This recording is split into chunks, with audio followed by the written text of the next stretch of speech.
പ്രിയമുള്ളവർ, ഇന്ന് ഞായറാഴ്ചയാണ്. വിശുദ്ധ കുർബാനയ്ക്ക് ശേഷം നമ്മളുടെ എല്ലാം പ്രിയങ്കരനായിരുന്ന ആദരണീയനായ കേരളത്തിൻ്റെ മുൻ മുഖ്യമന്ത്രി, അതുപോലെ തന്നെ UDFൻ്റെയും കേരള ജനതയുടെയും ഏറ്റവും പ്രിയങ്കരനായ നേതാവായിരുന്ന പ്രിയപ്പെട്ട ഉമ്മൻചാണ്ടി സാറിൻ്റെ കബറിടത്തിൽ വന്ന് പ്രാർത്ഥിക്കാനും അനുഗ്രഹം യാചിക്കുവാനും വേണ്ടിയിട്ടാണ് ഇവിടെ എത്തിയത്.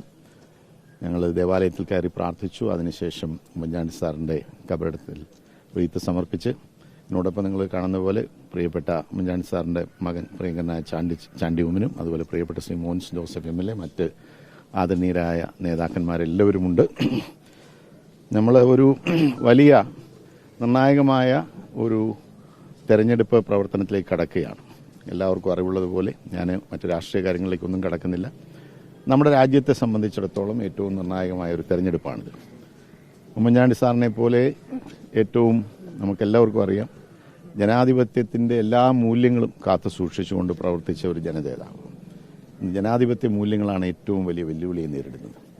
അപ്പോൾ അദ്ദേഹത്തിൻ്റെ ആ ഓർമ്മകൾ, ആ സ്മരണകൾ തീർച്ചയായിട്ടും ഈ പോരാട്ടത്തിന് ഐക്യജനാധിപത്യ മുന്നണിക്ക് എല്ലാ അർത്ഥത്തിലും കരുത്തു പകരും എന്നുള്ള കാര്യത്തിൽ സംശയമില്ല.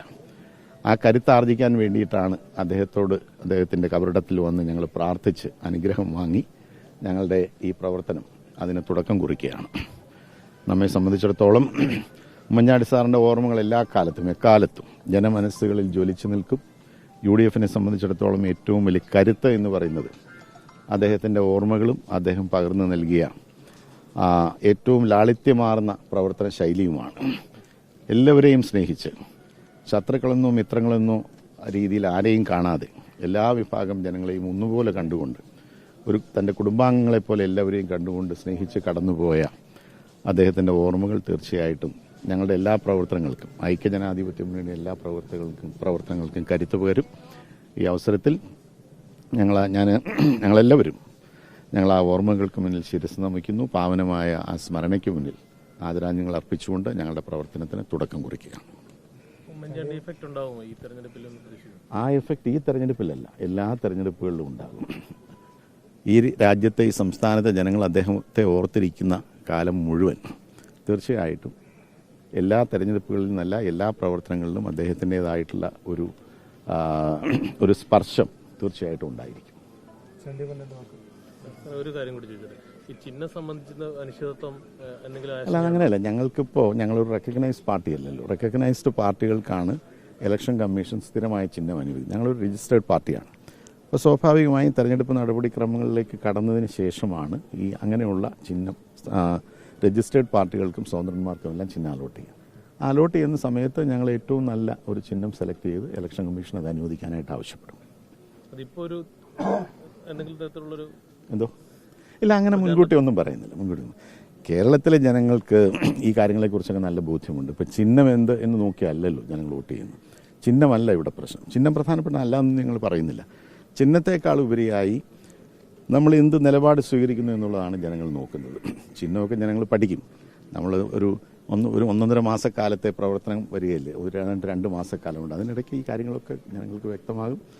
ജനങ്ങൾ ഉചിതമായ തീരുമാനം, അത് ചിഹ്നം നോക്കിയോ വ്യക്തിയെ നോക്കിയോ അല്ല, അതിനപ്പുറമുള്ളൊരു കാഴ്ചപ്പാട് തീർച്ചയായിട്ടും ജനങ്ങൾക്കുണ്ട്. ആ കാഴ്ചപ്പാടനുസരിച്ച് ഇന്ന് UDF എടുത്തിട്ടുള്ള ഈ നിലപാടുകൾ ദേശീയ തലത്തിലാണെങ്കിലും സംസ്ഥാന തലത്തിലാണെങ്കിലും അതിനനുകൂലമായിട്ടുള്ളൊരു വിധി തീർപ്പ് ഈ തെരഞ്ഞെടുപ്പിൽ 2024 പാർലമെന്റ് തെരഞ്ഞെടുപ്പിൽ കേരളത്തിലുടനീളം, കോട്ടയത്ത് മാത്രമല്ല 20 പാർലമെന്റ് മണ്ഡലങ്ങളിൽ ഉണ്ടാകുമെന്ന് ഞങ്ങൾക്ക് ഉറപ്പുണ്ട്. ഏറ്റവും പ്രിയപ്പെട്ട UDFന്റെ നേതാക്കളെ, സുഹൃത്തുക്കളെ, UDFന്റെ ഏറ്റവും കരുത്തനായ ഒരു സ്ഥാനാർത്ഥിയെ ഇന്ന് മുന്നണി തീരുമാനിച്ചിരിക്കുകയാണ്. ഫ്രാൻസിസ് ജോർജ് സാറ് നിങ്ങൾക്ക് അറിയാവുന്ന പോലെ പരിചയസമ്പന്നത ഉള്ള ഒരു നേതാവാണ്. MP ആയിട്ട് തിളങ്ങിയ നേതാവാണ്. പാർലമെന്റ് രംഗത്തും അല്ലാതെയും പൊതുപ്രവർത്തന നിലയിൽ മികച്ച നിലയിൽ പ്രവർത്തനം നടത്തിയിട്ടുള്ള വ്യക്തിയാണ്. എൻ്റെ പിതാവും അദ്ദേഹവുമായിട്ടുള്ള ബന്ധം ഞാൻ ഈ അവസരത്തിൽ ഓർത്തു പോവുകയാണ്. വളരെയധികം വാത്സല്യം അദ്ദേഹം കാണിച്ച ഒരു വ്യക്തിയാണ് ശ്രീ ഫ്രാൻസിസ് ജോർജ് അവർകൾ. വളരെയധികം സ്നേഹബന്ധം ഇവർ രണ്ടുപേരും തമ്മിൽ ഉണ്ടായിരുന്നത് ഞാൻ ഈ അവസരത്തിൽ ഓർക്കുന്നു. പലതവണയും അദ്ദേഹത്തെ കുറിച്ച് എൻ്റെ അടുത്ത് പറഞ്ഞത് ഞാൻ ഈ അവസരത്തിൽ ഓർത്തെടുക്കുകയാണ്. ഇന്ന് പ്രത്യേകം നന്ദി ഫ്രാൻസിസ് ജോർജ് സാറിനോട് ഞാൻ പറയാൻ ആഗ്രഹിക്കുകയാണ്. കാരണം ഇന്ന് ഈ പള്ളിയിൽ വന്ന് എൻ്റെ പിതാവിൻ്റെ കല്ലറ സന്ദർശിച്ച് പ്രത്യേക പ്രാർത്ഥന നടത്തി പ്രത്യേക നന്ദി അദ്ദേഹത്തോട് അറിയിക്കുന്നു. തീർച്ചയായിട്ടും ഇവിടെ ഒറ്റക്കെട്ടായി UDF നിന്ന് ശ്രീ ഫ്രാൻസിസ് ജോർജ് അവരുടെ വിജയം ഉറപ്പാക്കും എന്നുള്ള കാര്യത്തിൽ യാതൊരു സംശയവുമില്ല. ആ പ്രവർത്തനത്തിന്റെ തുടക്കം ഇവിടെ നടന്നിരിക്കുകയാണ്. എല്ലാവരും ഒരു മനസ്സോടെ മുന്നോട്ട് പോകും. ശ്രീ ഫ്രാൻസിസ് ജോർജ് ആയിരിക്കും നമ്മുടെ പുതിയ MP ഞങ്ങൾ വിശ്വസിക്കുന്നു.